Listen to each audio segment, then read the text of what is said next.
Le désir sexuel, il est souvent lié à nos hormones. Donc, mesdames, vous savez comment votre cycle fonctionne. Si vous ne savez pas, c'est le moment d'écouter. Ouvrez bien vos oreilles. Généralement, le cycle des femmes est de 28 jours. C'est une généralité. Selon les femmes, c'est plus ou moins long.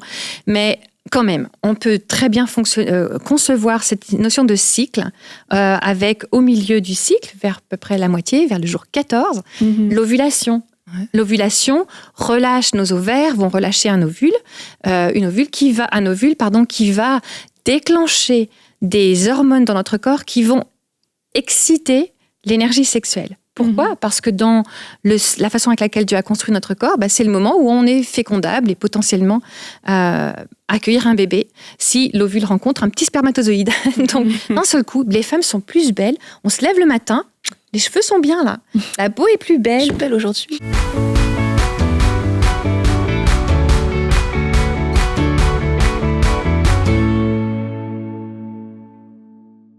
Bonjour et bienvenue dans À table avec Annabelle. Alors nous terminons notre folle semaine avec Rachel Dufour et on termine sur un sujet très intéressant encore. Nous allons parler de libido. Alors si vous ne savez pas ce que ce mot veut dire, vous allez le savoir dans un instant. Et puis si vous ne savez pas exactement de quoi on parle, comment on en parle, qu'est-ce que ça veut dire, etc. Ça aussi vous allez le savoir. Et puis j'espère en tout cas qu'avec mes chères collaboratrices ici, Aurélie et Laure, que nous poserons toutes les questions que vous n'avez jamais osé demander ou vous ne savez pas à qui en parler. J'espère que nous arriverons à trouver ces questions au fin fond de notre imagination, Rachel. Oui, vous me direz que vous avez une amie qui se demande, comme on l'a fait jusqu'à maintenant. Mais merci beaucoup, Rachel. Avec plaisir. De venir partager sur ces sujets-là. On a parlé de l'orgasme, on parle de la libido. Alors oui, je comprends, c'est pas forcément des sujets qu'on aborde tous les 4 matins, ni le dimanche matin d'ailleurs à l'église. Mais c'est vraiment important d'en parler. Et ça, c'est quelque chose à chaque fois qu'on a pu aborder ce genre de sujet que je veux rappeler, c'est qu'en fait, ce sont des vraies questions qu'en tant que femme, on peut se poser. Et puis, quelquefois, t'as littéralement personne autour de toi à qui tu vas le demander parce que eux-mêmes sont des personnes qui n'ont jamais eu l'occasion de pouvoir être enseignées, être éduquées. Alors, du coup, tu te retrouves avec tes questions et qu'est-ce que tu vas faire ? Tu vas aller aujourd'hui, tu vas aller sur Internet, tu vas aller chercher toi-même tes réponses et quelquefois, même ces réponses-là peuvent amener de la confusion, peuvent amener d'autres questions. Et donc, c'est important qu'on puisse en parler. Je vous le rappelle, Rachel, tu es sexologue. Donc, c'est aussi... Si tu es experte, en fait. C'est une expertise. Non, mais c'est pas une réflexion que tu as eue en buvant ton café. C'est ça que je veux dire. Ce qui est important, c'est d'associer le côté pasteur, donc le côté spirituel, thérapeute, le côté émotionnel, et sexologue, le côté physique, holistique, mélangé aux trois. Exactement. Moi, je vous salue, mesdames, d'oser aborder ces sujets-là avec moi, parce que je pense qu'on en a toutes besoin. Bonne idée, Aurélie. Mais moi, je suis très contente. J'ai des questions, moi. J'ai hâte. Déjà, on va commencer par c'est quoi la libido ? Parce que moi, j'ai eu plusieurs fois l'occasion de parler à des personnes. En fait, ils ne connaissaient juste pas le mot. Et du coup, pour éviter que 40 minutes plus tard, c'est quoi la libido ? On parle de la capacité que Dieu a choisi de donner au corps humain à ressentir, éprouver du plaisir d'ordre sexuel. Donc ce n'est pas un gros mot. Non. On n'enchaîne pas avec 2 gros mots dans la semaine. On n'enchaîne pas avec 2 gros mots. La sexualité, c'est spirituel. C'est un cadeau de Dieu. C'est lui qui l'a créé.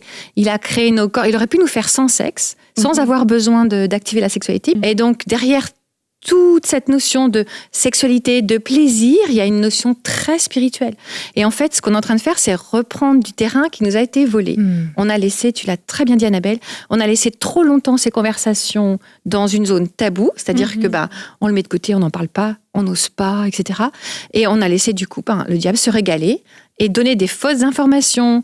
Il a choisi d'attaquer la sexualité parce que c'est quelque chose de tellement beau dans le regard de Dieu que il a compris, lui, le diable, que c'était spirituel. Il essaie de détruire, de salir la sexualité alors que c'est un cadeau de Dieu. Alors, quand on en parle librement, proprement, je vais dire, sainement, on remet à l'honneur ce que Dieu a créé. Donc, la libido, c'est la capacité à ressentir du plaisir sexuel. C'est quelque chose que Dieu nous a donné. Et il y a souvent un peu ce stéréotype et puis un peu cette blague, c'est que les femmes, non, elles ont jamais envie, mal à la tête, fatiguées, etc., etc. Et est-ce que c'est un vrai préjugé ou est-ce que c'est un mythe ou est-ce que c'est une réalité? Il y a des raisons qui expliquent j'ai mal à la tête, mais au démarrage, Dieu a donné à la femme un organe, mesdames, vous savez, vous allez répondre, un organe qui a pour unique but le plaisir sexuel. Quel organe? Le clitoris. Le clitoris. C'est le seul organe qui n'a qu'une seule fonction dédiée au plaisir sexuel, c'est le clitoris. Les hommes n'en ont pas, mesdames. Ce qui souligne bien, le plan que Dieu avait, que la femme soit capable d'atteindre des orgasmes et du plaisir, comme l'orgasme qu'on en a parlé hier, mais du plaisir au niveau de sa sexualité, bien au-delà de ce que l'on peut imaginer. Donc il y a des raisons dues au fait d'avoir pratiqué la sexualité en dehors du cadre biblique, ou d'avoir subi des choses compliquées, ou les saisons de la vie, comme on va le voir ici, qui peuvent des fois compliquer notre libido, donc le désir de ressentir du plaisir peut être abîmé, mais on va pouvoir le reconstruire. Et bien sûr, on garde la sexualité pratiquée dans le cadre biblique, entre un mari et sa femme. Donc on pourra parler de ce que l'on fait, de cette énergie sexuelle quand on n'est pas marié, mais tout le développement du plaisir sexuel, il est prévu entre le mari et sa femme. Et voilà, on le ramène au centre de l'Église, en en parlant. Du coup, peut-être, avant d'entrer dans des cas des personnes mariées, c'est quelqu'un justement qui est célibataire. Est-ce que déjà c'est légitime d'avoir ces désirs-là? Parce que je pense qu'il y a plusieurs personnes qui peuvent se poser cette question. Est-ce que c'est légitime? Et si oui, qu'est-ce qu'on fait de ce désir-là, vu que justement, n'étant pas marié, on ne peut pas... Très bonne question. Le désir sexuel, il est souvent lié à nos hormones. Donc, mesdames, vous savez comment votre cycle fonctionne. Si vous ne savez pas, c'est le moment d'écouter. Ouvrez bien vos oreilles. Généralement, le cycle des femmes est de 28 jours. C'est une généralité. Selon les femmes, c'est plus ou moins long. Mais quand même, on peut très bien concevoir cette notion de cycle avec, au milieu du cycle, vers à peu près la moitié, vers le jour 14, l'ovulation. L'ovulation relâche nos ovaires, vont relâcher un ovule qui va déclencher des hormones dans notre corps qui vont exciter l'énergie sexuelle. Pourquoi ? Parce que dans la façon avec laquelle Dieu a construit notre corps, c'est le moment où on est fécondable et potentiellement accueillir un bébé si l'ovule rencontre un petit spermatozoïde. Donc, d'un seul coup, les femmes sont plus belles. On se lève le matin, les cheveux sont bien là, la peau est plus belle. Je suis belle aujourd'hui. Voilà, je suis belle aujourd'hui. Bon, vous êtes belle tous les jours, mesdames, mais encore plus belle au milieu du cycle. Et quand qu'on soit marié ou pas, en fait, notre corps le dégage une énergie sexuelle. La beauté de ce que Dieu a créé, c'est qu'il a prévu que cette énergie sexuelle puisse être canalisée en énergie physique. Heureusement, sinon il nous aurait piégés. Comment ça? Mais moi, j'ai une énergie sexuelle et ce coup-là, c'est que pour les femmes mariées. Il ne s'est pas trompé. Cette énergie d'ordre sexuel, on peut la canaliser en énergie physique. Dieu a créé la sexualité des femmes pour qu'elle puisse être fonctionner avec les émotions et le corps. Et donc, une femme célibataire dont le corps fonctionne normalement, va avoir des moments où ça va la chatouiller, je vais dire, comme ça. Ça va la chatouiller à tous les niveaux, physiques, émotionnels, spirituels. Eh bien, mettre des mots dessus va être important de dire, ah tiens, je suis dans un moment de mon cycle où effectivement, il y a de l'énergie sexuelle qui est là. Ça veut dire que ton corps fonctionne. Merci Seigneur pour mon corps de femme qui fonctionne. Merci Seigneur de m'avoir créée femme. Et maintenant, je vais intentionnellement déclencher, choisir de mettre en action mon corps et mon âme. Donc tout ce qui va être danse, artistique, quelque chose d'artistique qui va me permettre de m'exprimer, va utiliser l'énergie sexuelle en forme d'adoration. Car si tu n'as pas l'habitude... Jour 14, tu vois tous les célibataires en danse. C'est ça qu'il y a beaucoup d'intercesseurs célibataires. On rigole, mais en fait, comme la sexualité est spirituelle, pour une femme célibataire ou un homme célibataire, il y a d'autres... mais on n'est pas dans une émission d'hommes. Mais pour une femme célibataire, adorer Dieu avec son corps et son âme dans ces moments-là de son cycle, elle va connecter avec Jésus d'une façon incroyable. Okay. Et c'est pas du tout rare que j'ai des femmes célibataires qui me disent « Ouais, j'ai une relation avec Jésus, t'imagines même pas à quel point je suis connectée à lui. Parce que dans ces moments-là de notre vie, une femme célibataire, Jésus, c'est ton mari, en fait. Et donc là, on parle en termes de célibataire, mais comme tu as dit, donc il y a, dans le mois, en tant que femme, on est plus propice à peut-être être plus en moins... Puis avoir envie. Émoustillée. Émoustillée, c'est chatouillée. C'est un bon mot. Mais tu vois, là, dans le terme du mariage, donc est-ce que, après, c'est normal que les désirs soient pas forcément au même rythme? Voilà. Donc là, on a parlé de l'énergie sexuelle qu'on apprend à canaliser en tant que femme célibataire. Maintenant, dans la dynamique du couple et du mariage, il y a plein de facteurs qui se rajoutent. Il y a la vaisselle faite ou pas, les enfants sages ou pas, le mari qui a fait un bisou dans le cou ou pas. Il y a beaucoup de facteurs qui vont venir ralentir la libido. Et au démarrage, quand on est jeune dans notre vie, si notre sexualité n'a pas été abîmée, on peut parler de comment on la récupère si elle a été abîmée, mais on va avoir plus d'hormones qui vont nous aider, même de la testostérone chez les femmes, à avoir envie. Et puis ensuite, il va falloir apprendre le chemin du désir. Le chemin de la libido, il se cultive, il s'entretient, il se redécouvre en fonction des saisons de notre vie. Et pour les femmes qui ont des difficultés à relancer la machine, des fois, je leur dis tout le temps, réfléchis au moment où tu as eu le plus de plaisir. On est à nouveau dans le couple. Où tu as eu le plus de plaisir avec ton mari. C'était quoi ? Qu'est-ce qui s'était passé ? Alors, ça peut être spontané, ça peut être... Vous étiez partis, il n'y avait pas d'enfant, c'était au début quand il y avait moins de soucis, c'était à quel moment, qu'est-ce qu'il avait fait, comment tu te sentais, quels étaient les facteurs sur la route qui ont déclenché du plaisir d'ordre sexuel. Et en partant de l'objectif, en fait, on peut remonter le chemin et recréer le chemin du désir. Et ensuite, il faudra le communiquer à son mari. Tu vois, en fait, vraiment, ce qui m'aide à avoir envie, c'est si le matin, tu me prends dans tes bras, quoi. Demain, la journée, affection non sexuelle. Les hommes ont du mal à comprendre, mais l'affection non sexuelle est très sexy pour les femmes. Ça vous parle, mesdames ? Absolument. Quand on les femmes, généralement, elles disent « Mais oui », et les hommes, ils disent « Quoi ? Affection non sexuelle, c'est sexy. » Ça sert à quoi, alors ? Ouais, parce que nous, les femmes, on a besoin de tendresse, de savoir que le mari nous donne de la tendresse sans s'attendre à quelque chose de sexuel. Parce que dans notre tête, ça va déclencher tout plein de trucs. Ah ouais, donc il a des attentes, donc il faut que je me mette dans le mood. C'est beaucoup de travail. L'affection non sexuelle, bien expliquée à son mari, va travailler pour nous et permettre de décrire le chemin du désir qui va amener au plaisir. Et quand une femme dit, en fait, moi, j'ai vraiment zéro désir. Oui. Jamais. Jour 14, 15, 23, 28, il n'y a jamais rien. Et en fait, c'est tout le temps c'est une corvée. J'essaye d'esquiver, etc. Oui. Et qu'il n'y a pas de problème de santé particulier, mais il y a vraiment juste zéro désir. Ça peut venir d'où ? Et puis surtout, comment y remédier ? Parce que le chemin, peut-être que là, il n'y a même pas de mémoire. Elle n'a jamais pris le chemin. Ouais. C'est vrai, malheureusement, beaucoup de femmes sont dans la situation que tu décris, Annabelle, et il y a deux raisons, la plupart du temps, deux extrêmes. Il y a le puritanisme, c'est-à-dire appeler mal ce qui est bien et bien ce qui est mal. Et il y a bien sûr tous les excès ou les abus dans la sexualité. Et donc, une femme qui n'aura jamais découvert le chemin, pas encore, parce qu'après une telle émission et une autre conversation, j'espère que je vais avoir déclenché des envies, pas encore découvert le chemin. Il reste que 25 minutes, les filles. On s'accroche, restez avec nous, on y va. En fait, elle va pouvoir apprendre à réaligner la définition, les attentes derrière la sexualité. Le puritanisme dit que la sexualité, c'est vraiment le mal nécessaire juste pour avoir des enfants, puis après, quelle corvée, j'ai mal à la tête, etc.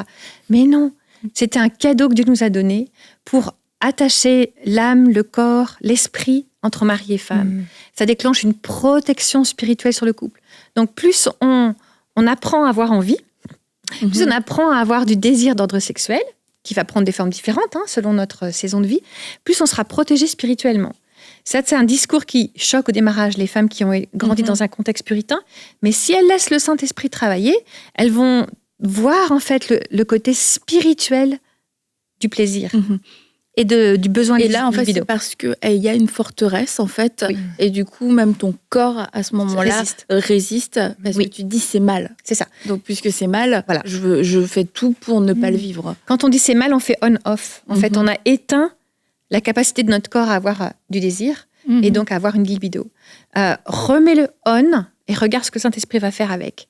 Plus tu seras connecté avec ton mari spirituellement, émotionnellement, plus tu auras envie du désir au niveau de lui, au niveau physique. Et oui, ce sont des forteresses qu'il faut démonter parce qu'on a cru que c'était mal et que c'était bien ou pas bien. Mais c'est un cadeau qu'il nous a donné. Et puis du côté des femmes qui ont été abîmées par un excès dans leur sexualité ou des abus, etc., eh bien, un travail de guérison, bien sûr, un travail de guérison pour les blessures qui sont réelles, qui sont douloureuses, va lui permettre de redécouvrir la sexualité dans le cadre de Dieu. Mais le sexe qui aurait été abîmé n'a rien à voir avec la connexion sexuelle entre un mari et sa femme, en fait. Pour moi, il est plus facile d'aider une femme qui a subi des choses et fait des choix qu'elle regrette, de l'amener à voir la sexualité selon le cœur de Dieu. C'est plus facile pour moi, ce chemin-là, que le chemin du on-off, quand c'est tout éteint. Parce que la femme qui a mal démarré ou mal subi sa sexualité, donc qui a subi du sexe, elle va comprendre le côté spirituel. La femme qui a été écrasée par du puritanisme, elle croyait qu'elle le faisait pour Dieu. Et donc, c'est une dimension spirituelle à retricoter, en fait, dans mon sens.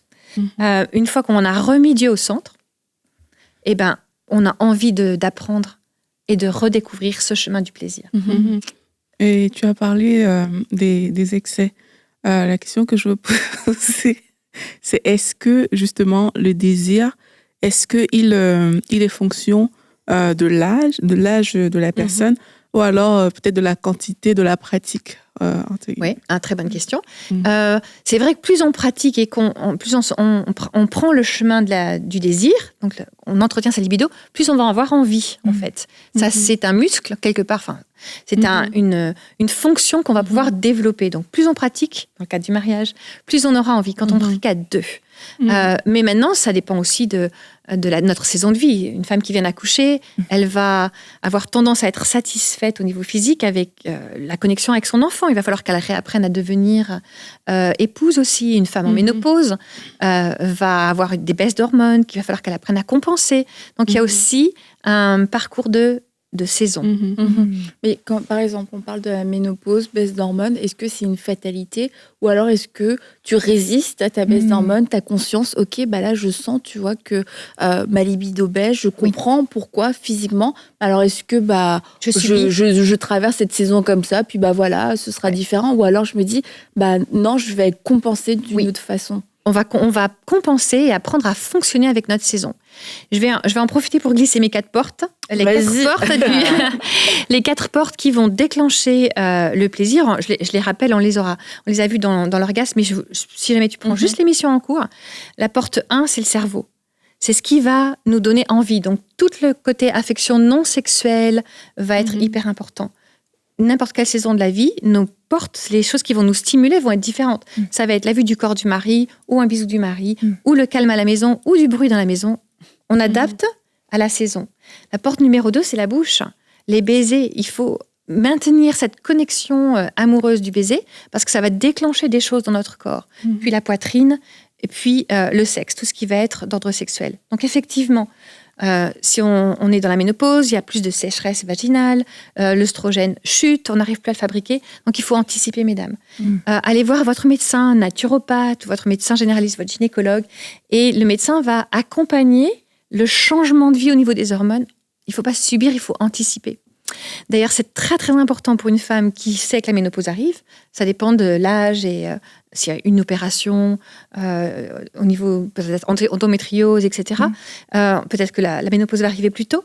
Mais préparons-nous à l'avance parce que si on n'accompagne pas notre corps dans la transition, eh bien, en fait, on vieillit beaucoup plus vite. Une femme qui n'a rien fait, du jour au lendemain, j'ai envie de dire, donc ça va très vite. T'as pris un coup de vieux. Un coup de vieux. Et ça aide pas parce que tu parles ça fait peur alors. Au niveau ménopause, tu parles du corps, mais c'est au niveau sexuel là ou c'est au niveau... Oui, c'est au niveau sexuel et au niveau du corps. Au niveau du corps aussi. Au niveau du corps, d'un seul coup, tu te réveilles. Presque. Ça fait ça. Tu te réveilles presque. Si t'as rien fait. Wow. Non, j'espère que je vous donne envie de... Elles ont peur. Quand la ménopause, ça s'anticipe. C'est pour ça que ça s'anticipe. Ce sont des bonnes questions. Ça s'anticipe avec des choses toutes simples. Des fois, il suffit de prendre des compléments alimentaires. Je ne vais pas vous donner de prescription, bien entendu. Mais allez voir votre médecin. Même en côté naturel, il y a des huiles, des tisanes, des choses qui aident notre corps à compenser et qui vont accompagner le changement au niveau des niveaux de testostérone dans notre corps pour que notre corps continue à l'intégrer après. Sinon, si vous laissez passer le cap, c'est pas la fin du monde non plus, mais on a le bonheur de le savoir, donc on peut l'anticiper. Donc, faites-vous accompagner, mesdames, avant. Et si vous avez envie de vous regarder le matin et de dire, ok, je vieillis pas trop mal, quoi.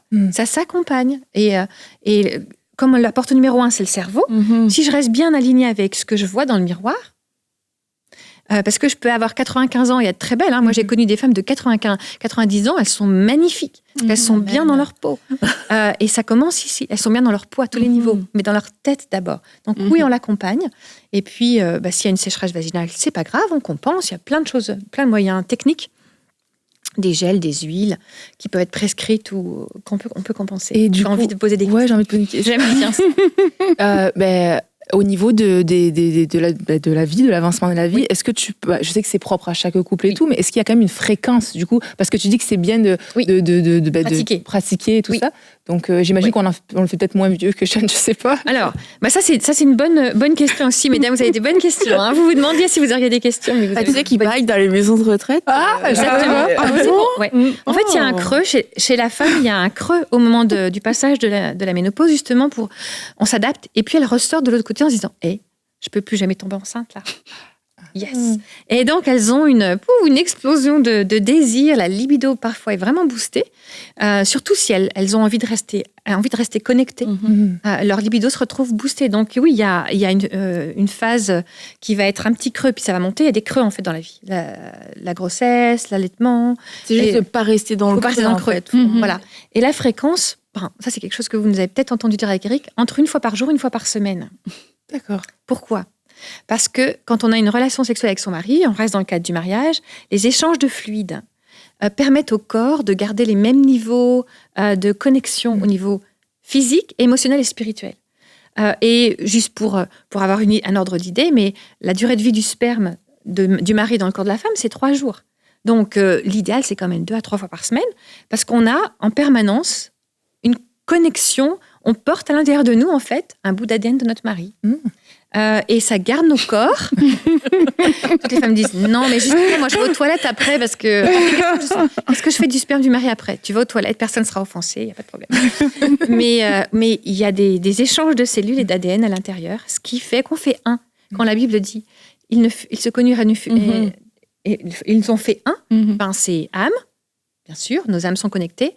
Esprit, spirituellement, on est protégé, mais au niveau du corps, nos corps sont en symbiose et connectés. Ce qu'Éric ressent, ça va peut-être vous faire sourire, mais même, on l'a déjà expérimenté, même s'il est dans un pays différent, je sais ce qu'il ressent, émotionnellement et spirituellement. Ça, c'est parce qu'on fait un. Et que donc, au niveau de la sexualité, il y a une vraie connexion. Mais donc... au travers de tous les âges. Tous les âges. Ok, d'accord. Et après, la forme peut être différente. S'il y a un problème de prostate et l'érection n'est plus possible, etc. Il y a plein de façons de faire l'amour. C'est ça qui est bien. C'est qu'il n'y a pas que la pénétration vaginale. Tout ce qui va connecter nos corps, les caresses, c'est pour ça qu'il faut la porte 1, 2, 3 et 4. Parce que avec tous ces accès-là, en fait, on va pouvoir rester connecté au niveau du corps, de l'âme et de l'esprit. Donc, tout ce qui va mettre en action du plaisir, du bonheur au niveau physique, sexuel, émotionnel et spirituel va être une connexion sexuelle avec le grand S dans le côté très sanctifié de la chose et va nous garder connectés. D'accord. Tout au long de la vie. Et j'ose poser cette question, mais supposons... Ose, Laure. Non, mais supposons tu pars en vacances, je sais pas moi... Séparés. On est séparés pendant 1 semaine, 2 semaines, tout ça. Comment tu fais pour garder cette connexion ou est-ce que tu la gardes? Alors ça, c'est très bonne tu fais plus avant, plus avant. Et qu'est-ce que tu fais quand le mari ou la femme, c'est clair. Si tu voyages pour le travail ou quoi que ce soit. Ok. Ça, c'est une vraie conversation à avoir ensemble. de quoi vous êtes, avec quoi vous serez OK les deux. Les trois règles pour ce qu'on peut faire dans le cadre du mariage, c'est 1, est-ce que ça se passe entre vous deux, le mari et la femme? 2, est-ce que les deux sont d'accord? Est-ce qu'il y a un consentement mutuel? Et est-ce que 3, la troisième règle, c'est pour le bonheur et le plaisir sexuel de l'autre? Une fois qu'on a ces 3 questions en tête, je vais vous faire des scénarios. Supposons que un des deux dans le couple va travailler sur une plateforme pétrolière et est parti pendant 2 mois. Voilà. Qu'est-ce qu'on fait? Si les deux décident que ils vont se retrouver sur une app, FaceTime, FaceTime, Skype à l'époque, quelque chose qui nous connecte. Il y en a qui ont déjà testé. Non, pas du tout. Une application qui va être sécurisée, bien sûr. Attention, non, vous ne trompez pas avec qui vous connectez. Je ne sais pas alors avec ce qui était parti. Mais... Donc, il faut un peu de travail technique en amont. Est-ce que ça se passe entre vous deux? Est-ce que vous êtes d'accord tous les deux? Est-ce que c'est pour le plaisir de l'autre? Si vous êtes d'accord, ne nous le racontez pas, mais faites-le. Ça vous garde connecté. C'est intéressant, ça. Je suis sûre que c'est une alternative que les gens... Mais bien sûr. Mais s'il y en a un des deux qui dit « je suis pas à l'aise avec ça », on le fait pas. Mais ça peut être un moyen de rester connecté. Maintenant, si tous les deux vous vous engagez à prier pour l'autre, vous en parlez ensemble, vous vous envoyez des petits mots. Si vous n'avez pas de communication, je pense quelqu'un qui serait dans une situation militaire et serait undercover, pas de communication, t'écris des mots à l'avance et tu times pour qu'il y en ait 2 ou 3 par semaine qui puissent s'ouvrir. On peut être créatif en fait pour trouver un moyen d'avoir une conversation intime, sexuelle. Avec son conjoint, même quand il est loin. Ça nous garde connectés. Donc, on maintient la connexion, mais d'une façon créative, tout en restant dans le fameux triangle. Et d'ailleurs, en parlant du triangle, c'est juste nous deux. Maintenant, il y a des femmes qui peuvent dire moi, mon mari, en fait, il m'attire pas. Parce que, pour différentes raisons. Donc, il y a cette première chose-là. Et la deuxième chose, certaines femmes aussi ont été surprises par leur propre corps d'avoir comme un sursaut ou un truc face à un autre homme, alors que, tu vois, elles ont une libido peut-être très faible avec leur mari. Mais peut-être ces femmes-là ne se sont pas dit « Oh, mon mari, je l'aime pas, etc. » tu vois. Oui, donc le sursaut dont tu parles, c'est très hormonal. C'est une hormone qui s'appelle la PEA, phényléthylamine, peu importe. C'est l'hormone du désir et du coup de foudre, en fait. Et c'est vrai que des fois, elle peut être stimulée juste à la vue d'un bel homme. Merci Seigneur pour les beaux hommes. Sauf que si c'est pas le cas, c'est un problème. Le fait d'être que des deux, c'est aussi dans nos pensées. Ça, c'est un vrai piège des dames. Les dames, elles se disent, personne ne le saura, mais pour pouvoir avoir du plaisir avec mon mari, il faut que je pense à George Clooney ou je ne sais qui. Attention, c'est un piège parce que tu fais rentrer quelqu'un d'autre. Jésus est très clair. Si tu convoites avec les yeux quelqu'un d'autre, tu es déjà en adultère. C'est ce qui se passe dans la tête des femmes. Alors, dans ce cas-là, mon conseil sera attention avec quoi tu nourris tes yeux et ton âme. Ces femmes-là, elles se retrouvent piégées souvent parce qu'en fait, elles regardent beaucoup de vidéos, de films à l'eau de rose et elles nourrissent l'image de l'homme idyllique, tu vois, et ça peut être émotionnel, ça peut être un homme serviteur, ça peut être, j'en sais rien, le trip qu'elle se fait, cette femme-là, mais si elle nourrit beaucoup avec des réseaux et quelque chose d'autre que son mari, elle puise pas à la source de son couple. Donc, mon conseil va être coupe la source qui est extérieure parce que tu te mets toi-même en danger.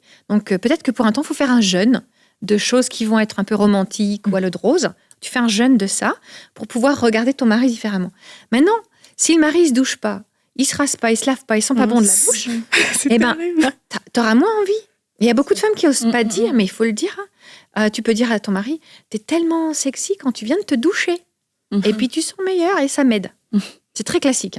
Et puis, Et dans les petites parenthèses, parce que tu en parlais un peu au début aussi, ce côté où les hommes vont être plus visuels, je pense.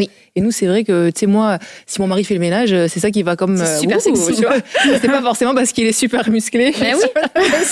Même si c'est super, mais c'est secondaire. Et c'est vrai que des fois, tu as besoin d'avoir... c'est important que l'homme soit aussi... Enfin, comme tu disais, on est plus émotionnel. Puis on n'a pas les mêmes besoins qu'eux. Donc on va réagir différemment aussi. C'est ça. Et c'est vrai que ce côté service rendu est très sexy pour les femmes. La façon avec laquelle les maris s'occupent des enfants, c'est très sexy pour une femme, etc. Donc, on communique ça à notre mari, mais il y a aussi le côté physique. Et moi, j'entends plein de fois des femmes qui disent sa bouche sent pas bon, j'ai vraiment du mal. Tu lui as demandé de se laver les dents pour toi. Est-ce que tu l'as fait? Dans ce cas-là, par contre, s'il te demande de mettre une nuisette ou de faire de la peau douce, tu fais la peau douce. Hein. Bien sûr, ça va dans les deux sens. Mais il ne faut pas hésiter à essayer de comprendre pourquoi. Aussi. Je le regarde, j'ai pas envie. Ouais. Est-ce que c'est parce que justement, il n'a pas été présent aujourd'hui, il m'a pas dit je t'aime, ou est-ce que c'est parce que vraiment il s'est pas douché, quoi.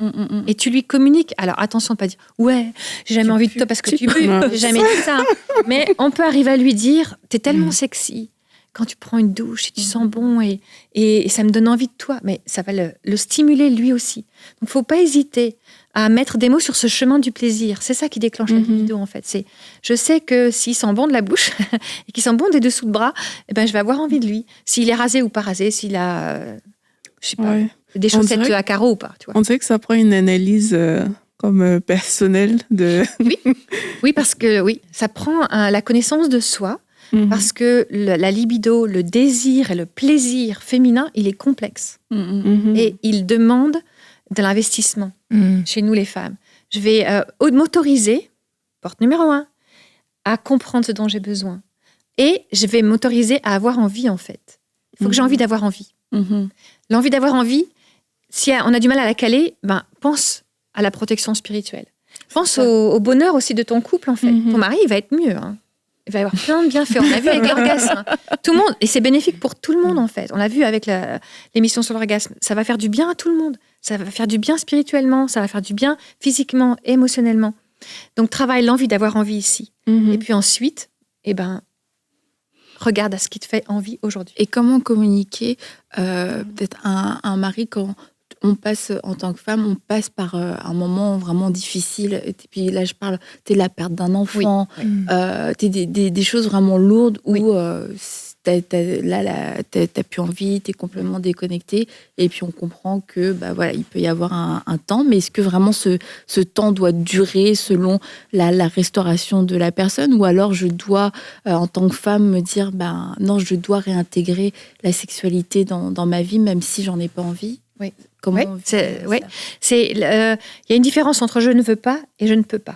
Tu parles par exemple de la perte d'un enfant. Là, on est dans une zone de là, je peux pas. Là, je peux pas. Je suis en train de traverser un truc qui est horrible. Il n'y a pas de mots pour expliquer ce que je suis en train de vivre. Je vais avoir une zone de creux où il n'y aura peut-être pas de sexualité, de connexion, pas de libido, en tout cas pas de désir. On respecte ce creux. On respecte ce creux. On l'accompagne. Il faut surfer la vague. Quand la vague, elle est dans le creux, on la surfe, mais ne t'y installe pas, en fait. Parce que la sexualité reconnectée avec le mari va ramener une pulsion de vie aussi. Et une guérison émotionnelle et une guérison spirituelle. Donc, souvent, je dis l'appétit vient en mangeant.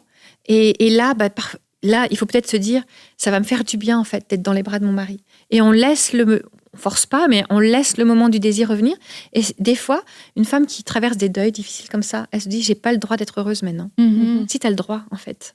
Il faut que tu te donnes le droit. Parce que ça peut sembler paradoxal, parce que tu as énormément de tristesse, énormément de chagrin, puis en même temps, tu te dis, je vais avoir du plaisir. Est-ce que c'est cohérent dans la saison? C'est cohérent dans la saison dans laquelle tu traverses. Et ça fait partie des cadeaux de Dieu pour amener de la guérison.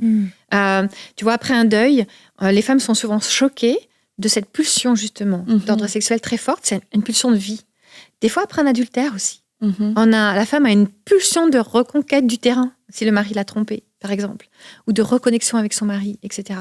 Donc, ça semble pas logique de l'extérieur, mais c'est une guérison de l'intérieur que Dieu nous donne grâce à une sexualité connectée avec son mari. Et j'ai perdu ma question. Elle va revenir. Oui, je sens la vague. On était dans les creux des vagues par rapport au désir. Écoute, je sais plus. Je sais plus si tu avais une question. C'est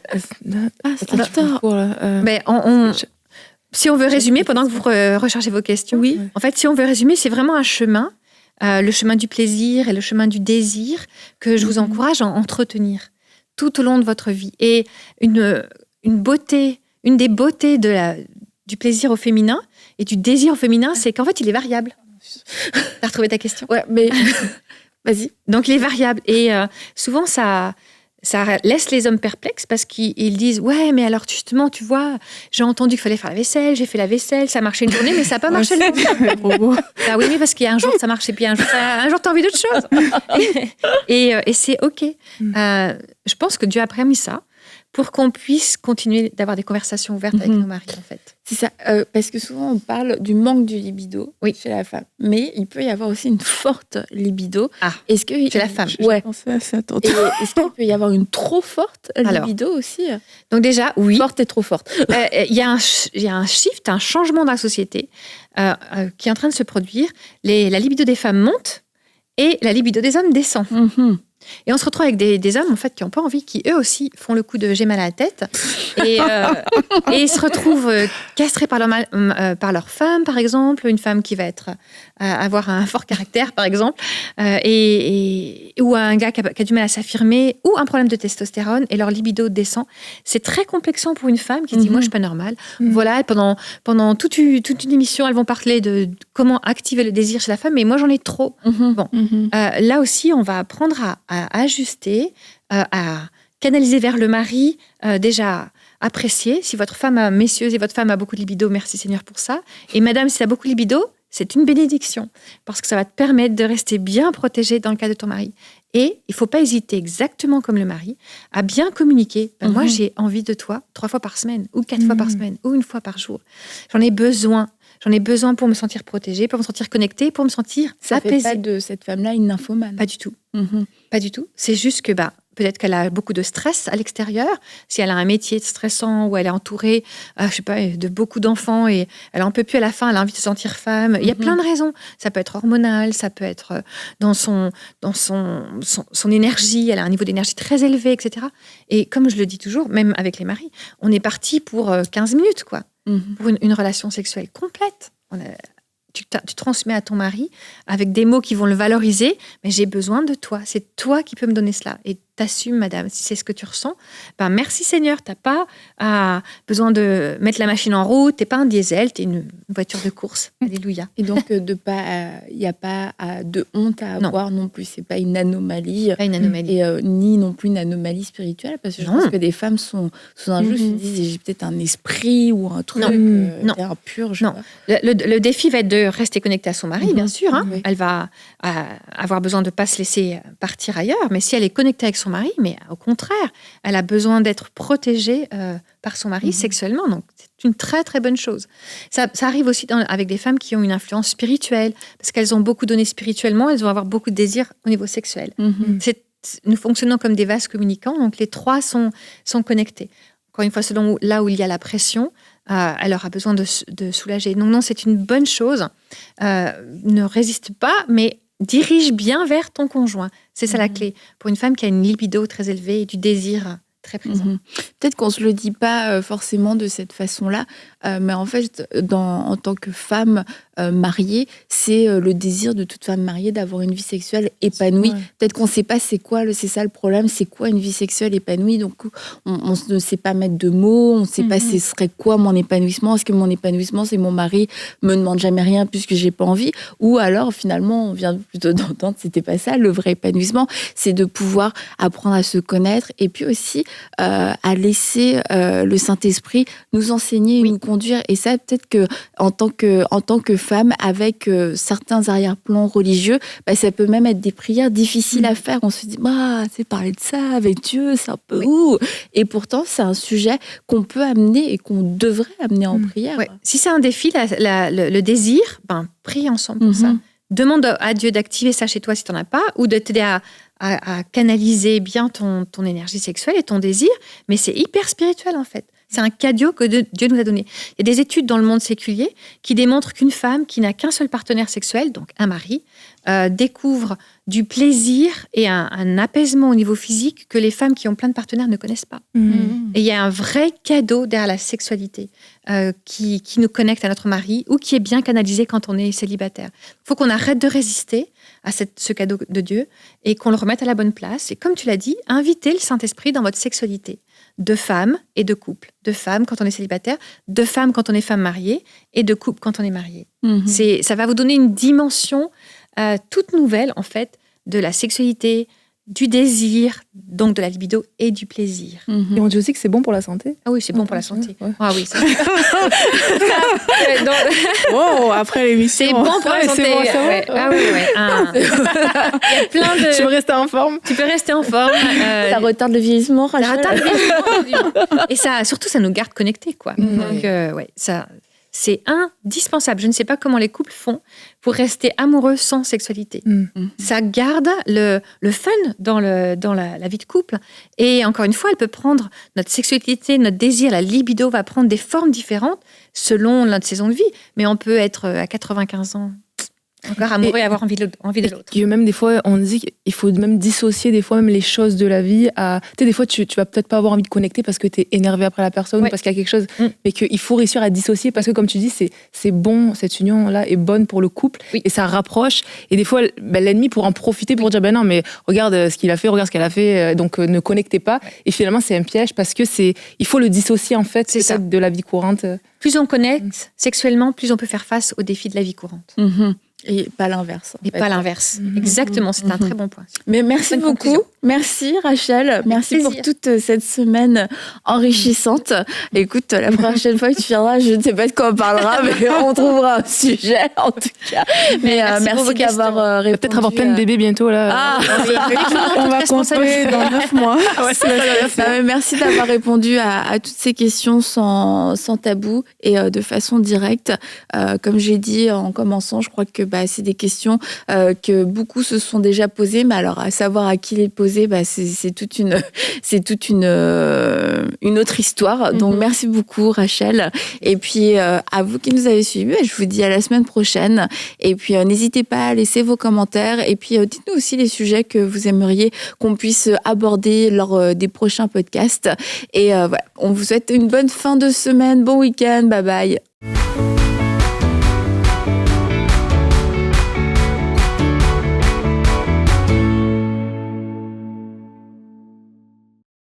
Un nouveau partenaire de la Suisse qui a récemment rejoint les 20 000 partenaires mensuels de MCI nous a écrit et il nous a dit « Je veux simplement vous encourager par un seul mot.